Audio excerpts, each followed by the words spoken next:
para outra entrevista agora aqui no Bastidores, conversar com o ministro da Agricultura, o Carlos Fávaro. Ele já está com a gente. Vamos falar um pouco das ações do governo para o setor agropecuário, dos atritos com o governo Lula, girar um pouquinho os assuntos, mas nem tanto. Cadê a Larissa Rodrigues, que está do lado do ministro? Larissa, está comigo? Sim, Larissa, obrigada, ouve, querida. Tainá? Ministro, obrigada pela sua entrevista. A Larissa vai abrir a entrevista e daqui a pouco a gente gira aqui no estúdio. Tainá, boa tarde, que bom estar aqui no Bastidores hoje, num dia cheio de notícias pra gente, né? A gente recebe então, estamos aqui, ou melhor, ele nos recebe, né, ministro do gabinete aqui do Ministério da Agricultura, numa semana, nos últimos dias, que a gente vem abordando muito essa questão do Ministério da Agricultura e, como sempre, essa relação, inclusive, com o Congresso Nacional, que já tem outros problemas ali com o Palácio do Planalto. Por isso, ministro, até agradecendo a presença do senhor, mas gostaria de começar pensando nisso. A gente teve, o senhor mesmo confirmou nas redes sociais que vai na AgroShow, que é essa principal feira, né, do setor. Ano passado teve um convite, um desconvite, demonstrando ali uma dificuldade de relação. Queria saber se isso é uma sinalização de que essa relação está melhorando, se o senhor sabe se teve um convite estendido ao presidente da República ou não. Em especial, o que dá para dizer, se a gente conversasse ano passado, no início do governo, para esse ano, como que essa relação foi distensionada e o que dá para a gente também tentar fazer mais para frente. Legal, muito obrigado, Larissa. Então, a toda a CNN, obrigado pela oportunidade de estar falando com vocês. Bom, a gente sabe que nós começamos o governo num país totalmente dividido e o agro eminentemente bolsonarista. E um ambiente muito hostil o ano passado. E a estratégia, pedido do presidente Lula, é se aproximar, trabalhar muito, entregar. Veja que fizemos o maior plano safra da história, o maior plano safra. Abrimos 78 novos mercados. Quando o presidente viaja o mundo, reconectando as boas relações diplomáticas e de amizade, nós fomos atrás fazendo relações comerciais. E muito disso, 78 novos mercados para o agro. Sempre atento às políticas públicas do setor, com diálogo. Nada resiste ao trabalho.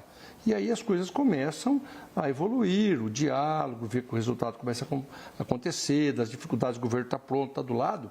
Então a gente vem quebrando esse clima de hostilidade.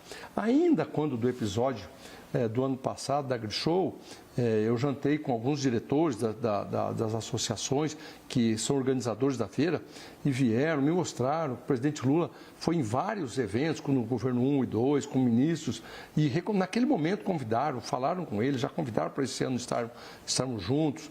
Eu vou na feira de Cascavel, eu vou e Não Me Toque. O clima hostil vem passando, né? E a gente, com trabalho, com dedicação, mostrando que para nós, para o governo, a eleição acabou. Agora é o momento de trabalhar, de dar resultado, fazer esse agro crescer, gerar oportunidade, gerar emprego para os brasileiros.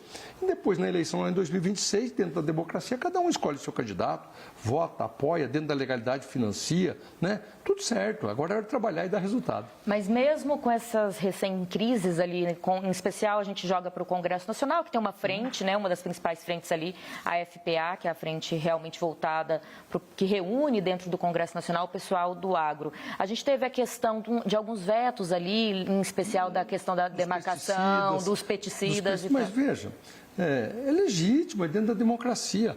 Veja que o presidente votou, no caso específico dos pesticidas, ele vetou alguns artigos, nada de muito comprometedor do projeto, diga-se de passagem. Mas que é um projeto muito importante, que moderniza a regularização de novos produtos para a agropecuária brasileira, projeto que se arrastava por 20 anos. Eu digo que está para a agricultura, como lá em 2003, quando o presidente Lula teve a coragem de regulamentar o uso dos transgênicos no Brasil através da ciência, da CTN-Bio. E quem foi o relator deste projeto agora dos pesticidas foi um senador, meu colega, amigo, Fabiano Contarato, senador ambientalista, um delegado de polícia. Ele teve a consciência. Mesmo assim, o governo, houve outros entes do governo e decidiu por alguns vetos, mas nada que seja empecilho se o Congresso achar necessário derrubar o veto e construir esta harmonia. Então, eu não não vejo como divergência nem com a frente parlamentar, cada um cumprindo o seu papel dentro da democracia. Ministro, antes até de eu repassar ali para o estúdio, que eu sei que as meninas também querem fazer uma pergunta, mas até voltando para um pouco desse assunto de orçamento ali no Congresso Nacional, há muitos anos, eu me lembro, desde que eu acompanho isso, tem um pedido da frente parlamentar para aumentar o seguro rural. Ano passado teve talvez uma pressão maior do que até nos anos anteriores, mas estava até perguntando para o senhor antes da gente entrar no ar que manteve esse valor. Em torno de R$1 bilhão. Em torno de R$1 bilhão. E eu vi também que o senhor está tentando reformular, mas o senhor ainda não deu detalhes. Então dá para a gente aqui esses primeiros detalhes, até em primeira mão. O que significa reformular o seguro rural e como que isso pode agradar também à frente? Olha, primeiro que eu tentei muito, né? As mudanças climáticas estão aí, é inevitável. Esse debate já passou. Alguns que diziam, não tem mudança climática, sempre teve seca, sempre teve enchente. O problema é a constância, a regularidade. Eu fiquei assustado quando vi um relatório do INMET, há poucos dias atrás, uma semana, que normalmente a mudança do fenômeno El Niño para Laninha ou de Laninha para El Niño, então teria sempre teve um período de estabilidade. 2, 3 anos sem efeito de Laninha ou de El Niño, normalidade, depois vinha para outro fenômeno. Agora, essa mudança está prevista acontecer em período de 2 ou 3 meses. Você está sofrendo com El Niño, atualmente, seca no centro-oeste, chuva demais no sul, e de repente vira a chave, vai ter seca no sul e chuva em excesso no norte. E para isso precisa de medidas políticas públicas em todas as áreas, defesa civil, na agricultura precisa de seguro. O ministro Haddad é convencido de que nós temos que colocar mais recursos disponíveis para a subvenção ao prêmio do seguro, mas o orçamento é curto. Ele também é convencido da necessidade do déficit zero. Então, como superar isso? Pedimos muito, ele concordou, mas não conseguimos achar o recurso para aumentar essa subvenção que veio desde o governo passado, na ordem de R$1 bilhão. É possível, então, criar um novo mecanismo, já existe em toda a América Latina, é um modelo mexicano, mas que se esparramou pela América Latina, e a nossa equipe já está construindo aqui no Ministério da Agricultura. Quero lançar, no lançamento do novo Plano Safra, no meio do ano, um modelo que cruza com inteligência artificial,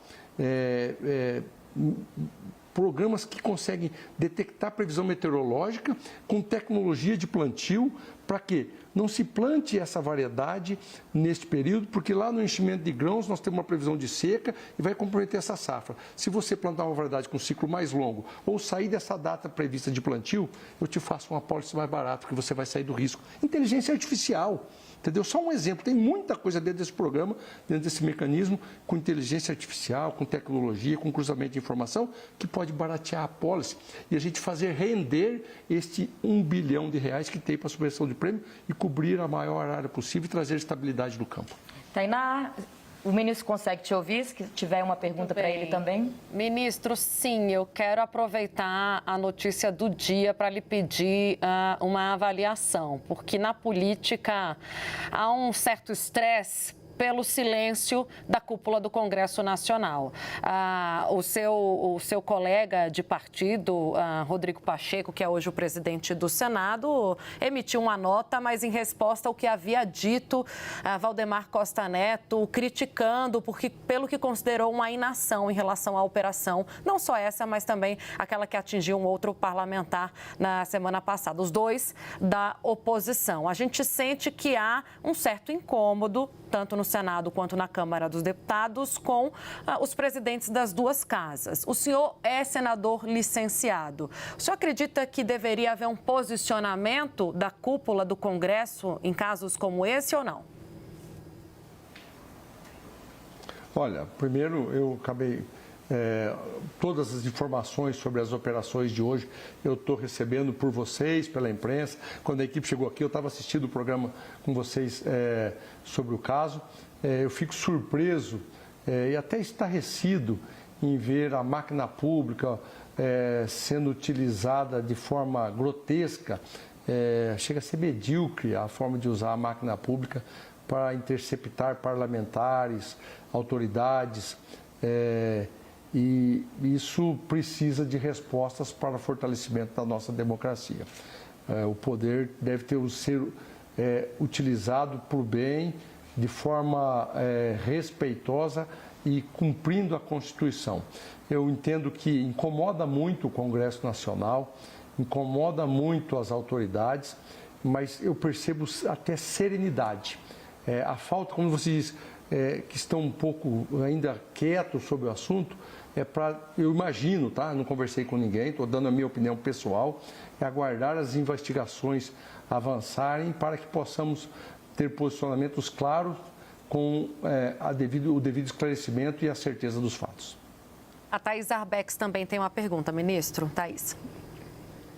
Boa tarde, ministro. Obrigada, Tainá. Ministro, também vou aproveitar a sua posição ali no Congresso Nacional. O senhor que é um conhecedor como ninguém ali de como funciona a articulação no Congresso, para tratar de um tema que a gente tem tratado desde o fim do ano passado, que foi a edição da medida provisória pelo governo a respeito da desoneração. Queria que o senhor nos dissesse qual caminho o senhor enxerga para essa medida. Como que vamos ver uma solução ou não para esse tema, que interessa tanto ao governo, tanto ao Ministério da Fazenda, mas que o Congresso não me parece querer rever a sua decisão de prorrogar a desoneração da folha de pagamento, ministro. Olha, eu acho que cada um, Thaís, cada um está cumprindo o seu papel, né? O Congresso recebe o eco das ruas, né? Dos empresários, do custo do Brasil. Eu também sou empresário, eu sei o quanto é difícil, e cada cidadão sabe como é difícil pagar imposto no Brasil, uma carga tributária absurda. Aprovamos a reforma tributária, que permite, num médio prazo, nós temos um outro cenário tributário no país. Agora, por outro lado, eu também compreendo as ações do ministro Fernando Haddad, que vem dando resultado espetacular na economia brasileira. Ele ganhou uma credibilidade espetacular, fruto da sua dedicação, do seu trabalho, da sua equipe, inclusive, que está fazendo aniversário hoje. Eu aproveito o programa para parabenizá-lo, também pelo aniversário. Cada um está cumprindo o seu papel. Quando ele tem compromisso com o déficit zero do orçamento, com a responsabilidade fiscal, se tem que dar incentivo fiscal na folha de pagamento, da onde vai sair? Então, cada um está cumprindo o seu papel. E o diálogo, e é isso que ele começou a fazer, falou com o Rodrigo Pacheco, fala com Arthur Lira, falou com o presidente, vai falar com os líderes, e eu, modestamente, junto com o meu partido, posso, e se for chamado, a ajudar na interlocução, para achar, então, qual a solução. Porque é necessário déficit zero, é necessário responsabilidade fiscal, mas então também é necessário incentivo aos empregos com um incentivo fiscal à não tributação da folha de pagamento. Tá? Onde está a fórmula? Acho que o Congresso tem que se debruçar, fazer o seu papel, legislar sobre isso, para encontrarmos um meio termo que venha contemplar as duas coisas. Ministro, antes de encerrar, primeiro, claro, agradecer ao senhor. Desculpa, Taylor. Uma confusão. Agradecer ao eu vou senhor. só agradecer, Larissa, e você, na sequência, também se despede do ministro que está pessoalmente. Ministro, muito obrigada pela participação no Bastidores CNN. Lari, obrigada a você também. Eu agradeço.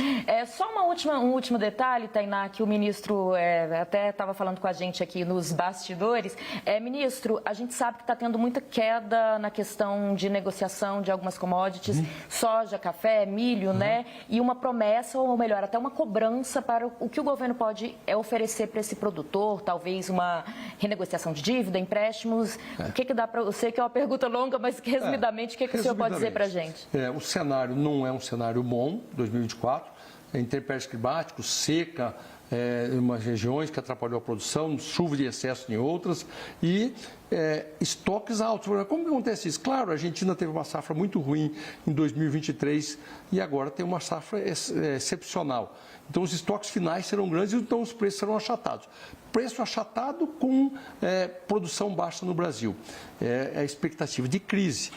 Eu falei com o presidente Lula, falei assim, presidente, eu queria mostrar o cenário para o senhor, mas com a experiência adquirida. O senhor que já fez uma grande repactuação de dívida dos produtores lá em 2008 e fez investimentos e ressuscitou essa agropecuária brasileira, eu sugiro com aquela que é a experiência anteciparmos a crise. não deixar se instalar inadimplência, recuperações judiciais e sair com medidas de apoio, com crédito, apoio à comercialização, prorrogação dos vencimentos de investimentos ainda esse ano, para que não aconteça a crise, se antecipar. A colheita está só com 6% no Brasil, mas o governo já está pensando em medidas para anunciar antes do final da colheita. Já marquei também com o ministro Fernando Haddad para a próxima terça-feira, com a equipe econômica, com ele, para mostrar o cenário. O presidente já me autorizou, já falei com a Luiz Mercadante, o BNDES também está estudando. Então, o governo vai antecipar e oferecer ao mercado, aos produtores, medidas para conter essa crise que possa vir a acontecer. Obrigada, ministro, mais uma vez. Tainá.